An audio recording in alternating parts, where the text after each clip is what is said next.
IIT JEE और NEET के लिए क्वेश्चन में देख पा रहे हैं कि दो मेटल सरफेस हैं ए और बी, दोनों का वर्क फंक्शन डब्ल्यू है और इसका वर्क फंक्शन डब्ल्यू बी है।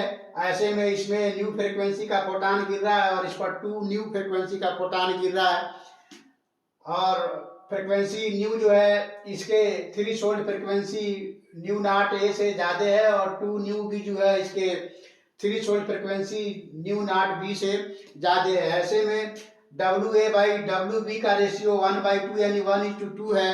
तो जो इलेक्ट्रॉन इमिट हो रहा है उसका काइनेटिक एनर्जी बताना है, इलेक्ट्रॉन का जो इमिट हो रहे हैं। तो इस इमिटेड इलेक्ट्रॉन का काइनेटिक एनर्जी का रेशियो बताना है। तो यहाँ पर हम देख पा रहे हैं कि kinetic energy H nu minus W है इसके लिए, और इसके लिए kinetic energy H into 2 nu minus W B है। अब W A by W B से हमें रिलेशन मिल रहा है 1/2 यानी 1:2। इस प्रकार डब्ल्यू बी जो होगा 2 डब्ल्यू ए के बराबर होगा। इसलिए काइनेटिक एनर्जी बी जो होगा इलेक्ट्रॉन का वो H 2 nu minus W B, और डब्ल्यू बी की जगह पर हम 2 डब्ल्यू ए लिखेंगे। इस प्रकार 2 यहाँ से कॉमन हो जाएगा।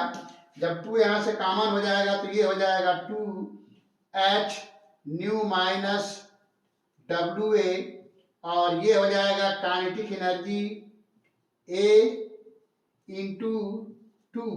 तो इस प्रकार बी मेटल से जो इलेक्ट्रॉन इमिट हो रहा है उसकी काइनेटिक एनर्जी ए मेटल से इमिट होने वाले इलेक्ट्रॉन के काइनेटिक एनर्जी का 2 टाइम हो जाएगा।